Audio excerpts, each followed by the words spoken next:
Hello everyone and welcome back to Mog's Workshop, and this is part 2 of building a Cyberpunk book nook. And we're straight into it. We're going to be working on the road first, get some fundamentals here sorted out, ready to build the foreground and midground buildings. We'll score some lines on the pavement sections so that they hold the shade when we paint them, but for now we'll just get them ready, get them positioned, get them glued in place, and we'll base coat them ready for full paint later. We really need to be getting onto the big buildings to the left and the right of our book nook, because they're going to take an awful lot of work. So let's just get these situated. We've got some nice little sections here that we're going to make into little drain covers, and then we're going to scratch the road and melt it a little bit so it looks like the tarmac has had a bit of a tough life. Here we go, all base coated. Now let's get onto those buildings. So what we're looking at here are little drawers that we've put inside these little outer parts in order to make sure that we've got a place to hide all of our lighting. So we're going to make a box effectively for each building, starting here with what is going to be a garage, and then there's going to be a little building that sits on top of the garage, and there's a little drawer inside that's going to hold our nifty little lights, so we can take it apart again in future if one of the lights goes bang and we need to fix it. This is the first building we're going to work on though, and it's very thin. Sits on the left of the book nook. Should be a challenge. Let's review what we've got here. So here's the plastic version of the cardboard version on the left. Yes, it looks pretty similar to me. Let's get started. First thing to do is to measure out all the little windows, and then we need to cut out all the little windows, and goodness me, is this not fiddly. Well, luckily enough, we've got some window frames from another old kit lying around, and we can stick these in. These have come from an old building that was made for a model railway. Never did build the railway. Going to build this though. So what else should we feature on the front of this building? Well, I think we'll put some little balconies so the chaps who live here can pop out and look at the road beneath them. All very exciting. Not exactly a fantastic view, but should be lots of lights to look at from these apartments. Okay, let's make sure everything's nice and even, and make sure the glue, which is just a solvent, works as quickly as it can possibly work to secure all of these elements. Adding some pipes to the left and to the right should add a little bit more of a three-dimensional look to our otherwise flat piece of plastic. Meanwhile, behind the windows, the lights will go on and off as if people are entering and exiting rooms or turning television sets on and blasting the room with blazing entertainments. This code was done by my wonderful house elf, Lottie the Wonderbug. Oh, she's a joy. And it's always such fun to work with people on things, especially if you don't know how to do something yourself. Ask a friend, ask someone who does. It really does save an awful lot of time. Let's glue these windows in place here, a little bit of super glue. It dries in 5 seconds. You haven't got long, better get them square, otherwise they'll be winky-wonky windows, and we don't want that. And we've cut some sections here for where a sign is going to be, and where we're going to put a little door entry mechanism. A little light, makes it look like people have got to press some kind of magical button in order to be let into their apartment. It's going to go right there. But from there to here, we're back to the road section. As you can see, we've attached the inner drawer that's going to hold the lights for our building, and we're now gluing in place and taping in place all of the ARGB strips, including some rather natty interior images, which when viewed through the building, which has also now been primed and painted, we can see, oh look, it looks like you can see inside everyone's little house. Ooh, what fun. Now, back to Greeblies. Here we go. We've got all kinds of little tank parts, and we're going to glue them on. All kinds of little radiators and mechanisms and pipes and chimneys. A little bit of filler in there as well to make sure no light leaks when we turn all of the lights on. And we're almost ready to start painting this thing. Let's get started.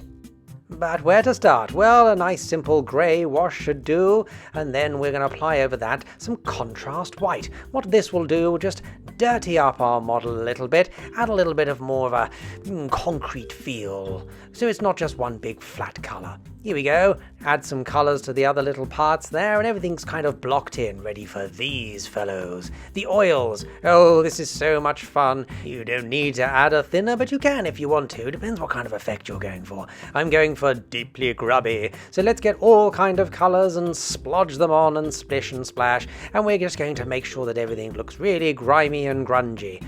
A few colors of the rest of the palette here are going to be blue and green and red and yellow and white, all kinds of things. If you just make it one color, well, that's not very interesting to the eye. I tell you what is interesting to the eye, though, all silvery shiny parts. So here we've got some nice metallic wax, and we're just applying it to the edges, just to pick them out, all of those little components. Oh, these little alien eyes have arrived on the scene. Yes, these are nano LEDs. We're going to put these in these little downpipes. Going to make a nice little effect when they're lit up, as are the windows when they're glazed. So some canopy glue applied with a little bit of care so it doesn't get too messy, and then just put some nice little perspex in place. Leave it about 4 hours, it's all done. Hello, what's this little chap? Well, this is from a set of cardboard parts, which again is for a model railway scenery. I think it looks rather nifty here and is going to set off our building perfectly. We're going to add a little door frame here, as well as the little mechanism next to it for the door entry system, and I think this is almost ready. We're going to cut out some nice textured plastic here, and this is going to be used to make sure that people don't fall out of their balconies if they happen to crawl through their windows, which is of course impossible. Anyway, moving on, we've got lots of transfers, and applying these just adds all of the detail you'll ever want to the outside of your model. One day I'd like to save up all of my little pennies and buy the kind of printer that enables you to make your own transfers, but I have no idea how that would work. So in the meantime, scalping them from other kits is great fun, and you get to use all kinds of odds and ends that otherwise might not have occurred to you. What we are going to print out though is the sign, and we're all done. Let's turn it on. Well, there we go. That doesn't look half bad, does it? And it all fits in a tiny, tiny little sliver of a space that should slot into the left of our book nook, and I think it looks like a pretty reasonable motel. Maybe not 5-star. So it's back to the road for us, and the first thing we're going to do is to cut out this rather large masking tape. Not really a tape, it's a sheet, isn't it? Let's apply that so we can slap on the grey and make sure that the pavements have all got a nice thick coat ready for all this lovely shade. Look how it sinks into all of the cracks. Let's put some little scratches and blobs and little splats of bubblegum all over the road. Peel off the paper, and we're ready to add even more detail. We'll paint in the grates, and then we'll add some of this technical art coat paint. Now what this is, it'll enable you to give it a sheen, make it look like it's been raining. Look at that. It'll really help with our lights. Okay, now every road needs some kind of markings, make sure people aren't driving all over the mad place. Here we go, let's add somewhere so people can walk across. This is a dry transfer, so you just tape it in place, then rub with a magical little stick. Nothing magical about it really, it's just a little piece of wood, like a lolly stick with no lolly attached to it. Boo, that's no fun. Anyway, it looks good, and we'll stick these in place and then kind of seat them into the scene with some more splodges of oil paint, so we kind of grime them up, get them all grubby like they would be in the real world, and there we are. A nice, wet, rainy road, ready for people to come and splash around in the puddles and investigate our cyberpunk city. Our building has slotted over its little allocated space, the wiring has all been hidden behind it, and we're now ready to see if we can secure the building into the book nook with this little hidden screw hole that I fitted earlier to make sure it won't wibble about. Let there be a light, and my goodness, it's all plugged in and turned on, and as yet, nothing has caught fire or exploded up in my face. So we're now happy and ready to move on to the next phase. All of these other buildings still need to be made. What's next? The garage is next. Ample parking, well, kind of, just for one car in this case. So here's the building that's going to sit on top of the garage, and we're going to put that to one side first because we need to work on this first. This is going to be one heckins of a construction, because it's going to hold a screen for a tiny little Trinket Pro that's going to power it with a slideshow of wonderful images. So there's an awful lot of infrastructure to put in place here, so we'll make sure that the windows fit and all the brackets are in place, and we'll work on the top building next before we get into this little headache. Here we go, all seen this before, haven't we? Yes, little window frames. A little bit more awkward to fit these ones, but they go in nonetheless. Some more greeblies left, right and centre. Punching a hole in the top of the garage here, and this is going to fit our lovely little skylight so we can peek down through inside and see what's going on. There we are, all in place. Let's add a satellite dish, shall we? Make sure we've got enough data and television streaming into the eyeballs of everyone who lives there. Some pipes on the side, make sure everyone's water is delivered on time and is not too grubby, and there we go. I think the top building's almost done. What's next? Well, the interior's next, and this is really just like a tiny version of the building we did next door. A little thin one. This is Thin One Junior. All done and ready for downstairs. Now, what kind of garage would it be without a garage door? This is going to go on the inside, and we're just going to score a piece of styrene. Looks perfectly like a garage door, doesn't it? Well, not without some kind of mechanism to open it, so we'll glue some greeblies on here. One on the top, one on the side. We'll light that one up on the side, I think. But this all pales into insignificance in comparison to this internal box that no one will ever see, but I know it's there. It's there to hold all of the pictures and lights, and to hold the screen itself. It took a little bit of backward and forwarding between my brain and a piece of paper and the plastic, but we got there in the end. So let's add some greeblies to the outside of this building as well, make it look really industrial and fun. And then we'll return to our inside box and we'll start to put the lights in. We've painted it black and made sure there are no gaps again for light leakage, putting the ARGB strips in place, and also some wonderful fiber optics. We're going to thread these all the way through the box, all the way down to the base, and they're going to shine through down upon the garage floor and the little car that's going to sit underneath. This was a last minute decision, and I just sort of fancied it as I looked at it. I decided to make my life even more hellish than it already was. Oh, it was okay though, because it's all part of the fun. Let's get some silver on here, then snip, snip, snip, these little fiber optic cables, little bits of glass, and they've been held in place with super glue, and they will never move. Look at this, turn the light off and they shine, shine, shine, and they will really look quite snazzy once this is all in place. I hope so anyway. In the meantime, let's concentrate back on the inside with some more of that wonderful photographic paper that we have printed upon with images of, well, industrial scenes, pipes mostly. Look at that, all kinds of perspective. Pipes on the outside and pipes on the inside. It's all pipes today. Let's add some detail. Let's really go crazy for this one. We'll add drainage pipes and then we'll add some electrical conduit pipes. Tie all of the greeblies together. That looks jolly interesting. I wonder what it all does. So from the outside to the inside, these are tools, and we'll make our garage wall and splat the inside and the outside again with lots of contrast paint. We're starting with a purple and a pinky and a purple and a blue, and we'll make sure that we've got every little nook and cranny filled with all of this wonderful stuff, so it really makes our greeblies look very 3D, very interesting to look at, and hopefully pick up all of the light. Well, I hope it's interesting anyway. It kind of looks like a spaceship, doesn't it? Well, that matches our theme. Cyberpunk is where we're going. We want this to be futuristic. We don't want it to look like a fish and chip shop down a rather grey lane. We want this to look like some kind of bizarre little machine has arrived in the middle of the city and has got cars being fixed inside it.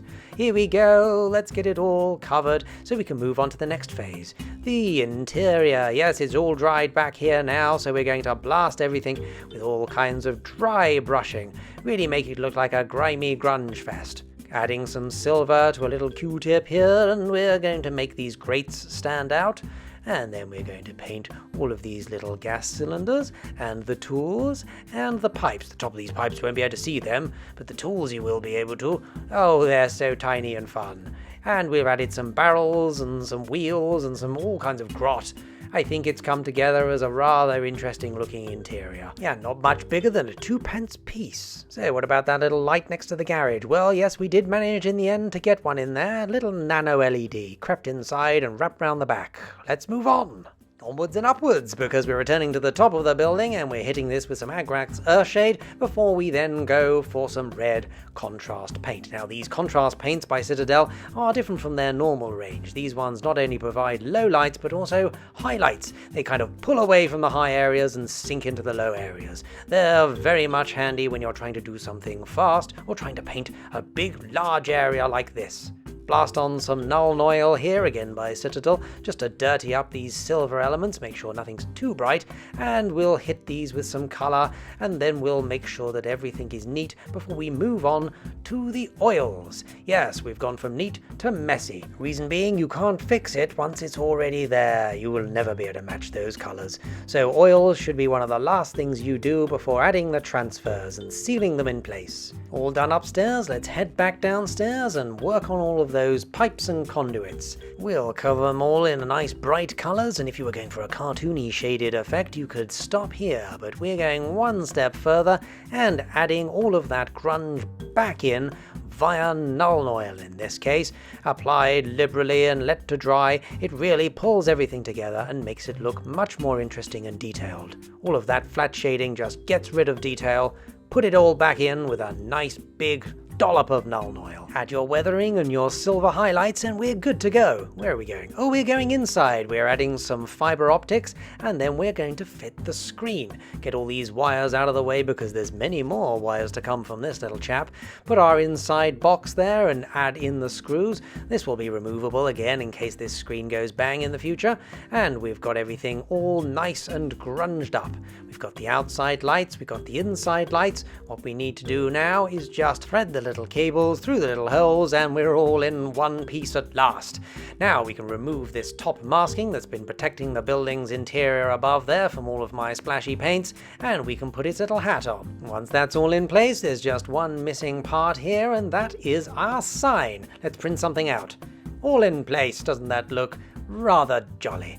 Okay, what's next? It's transfer time. Once again, we're reading our big cardboard box full of old model kit transfers, and we're picking out ones that we think are fun. And look at this, don't they add something that's a rather special addition to what we already had before? All kinds of warning signs and logos and things to make it look much more interesting.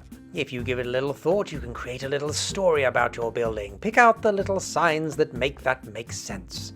Here we go, we're all done, everything's splidged and splodged, and ready to be put inside our book nook. Does it work? Let's turn it on and find out. Oh yes, it does. It's all purple and pink inside here. The screen is working away, everything's all musty and dusty, and all grungy and grimy. The fiber optics are glowing away, and the interiors are shining from the inside.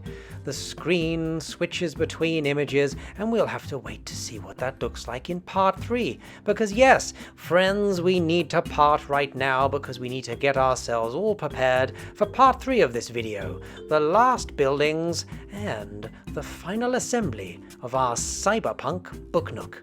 See you there!